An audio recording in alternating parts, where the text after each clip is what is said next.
வணக்கம். சித்தக்கேர் உணவே மருந்து மருந்து உணவு. சித்த மருத்துவத்தில் மருந்துகள் பல விதமாக நமக்கு கொடுக்கப்பட்டு வருது. அதாவது ஒரு வெண்ணெய் மாதிரியும், இல்லைனா அப்படியே வடகம்னா மாத்திரை மாதிரியும், அப்படி இல்லைன்னா பிட்டு மாதிரியும், இப்போ சூரணம், லேகியம் அப்படின்னு பல அரிஷ்டம் அப்படின்னு ஒவ்வொரு விதமும் ஒவ்வொரு அதாவது குழந்தைகளுக்கும் சரி பெரியவங்களுக்கும் சாப்பிடக்கூடிய தன்மையில நம்ம கொடுத்துக்கிட்டே வராங்க சித்த மருத்துவர்கள்.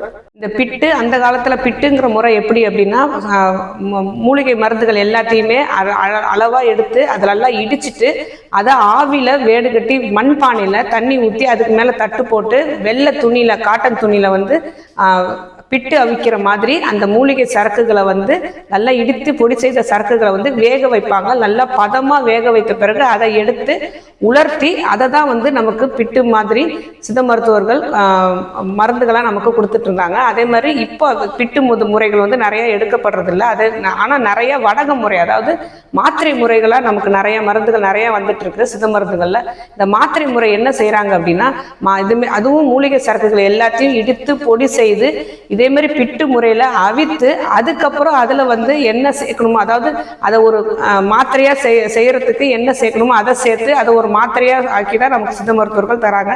மூணாவது முறை என்ன அப்படின்னா வெண்ணெய் முறை. வெண்ணெய் முறை ரொம்ப கஷ்டமானது. ஏன்னா இப்போ நான் முதல்ல சொன்ன பிட்டு முறையும் சரி வடக முறையும் சரி, இது ரெண்டுமே தண்ணியில் கரையக்கூடிய தன்மையுடைய மருந்துகளாக செய்வாங்க. தண்ணியில் கரையக்கூட முடியாத மருந்துகள் ஒரு சிலது இருக்கும். உங்களையும் அப்படின்னு சொல்கிற நிறைய மருந்துகள் இருக்கு. அந்த மருந்துகள் நமக்கு உள்ளார கொடுக்கணும்னு நினைக்கும் போது இதை என்ன செய்வாங்க அப்படின்னா, நீரில் கரையாத இந்த மருந்துகளை பசுனை இல்லைன்னா வெஜிடபிள்ஸில் கிடைக்கிற வெண்ணெய், இது ரெண்டுத்தையும் ஏதாவது ஒன்றத்தை எடுத்து அதில் நல்ல கடைவாங்க.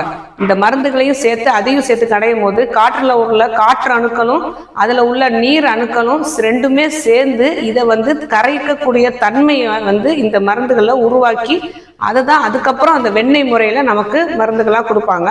இவ்வளோ ஒவ்வொரு முறையும், அதாவது எந்த மருந்தை எந்த வகையில் கொடுத்தா எந்த ஃபார்மில் கொடுத்தா நமக்கு உடலில் சேர்ந்து நம்ம மருந்துகள் நமக்கு வேலை செய்யும், அதனால நமக்கு நோய்கள் தீரும் அப்படிங்கிறது படித்த சித்த மருத்துவர்களுக்கு, அனுபவமிக்க சித்த மருத்துவர்களுக்கு கரெக்டாகவே தெரியும். அந்த மாதிரி மருந்துகள் செய்து நமக்கு கொடுத்துக்கிட்டே வரும்போது நோய்கள் எல்லாமே சரியாயிட்டே வரும். இதை தவிர சூரணம், லேகியம், அப்புறம் அரிஷ்டம்னு சொல்கிற டானிக்கு, இது மாதிரி வகைகளும் வரும்.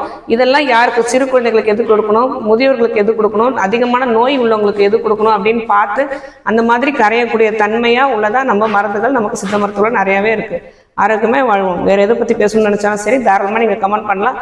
உங்களுக்கு எந்த நோயாக இருந்தாலும் சித்தா கேரை அணுகலாம்.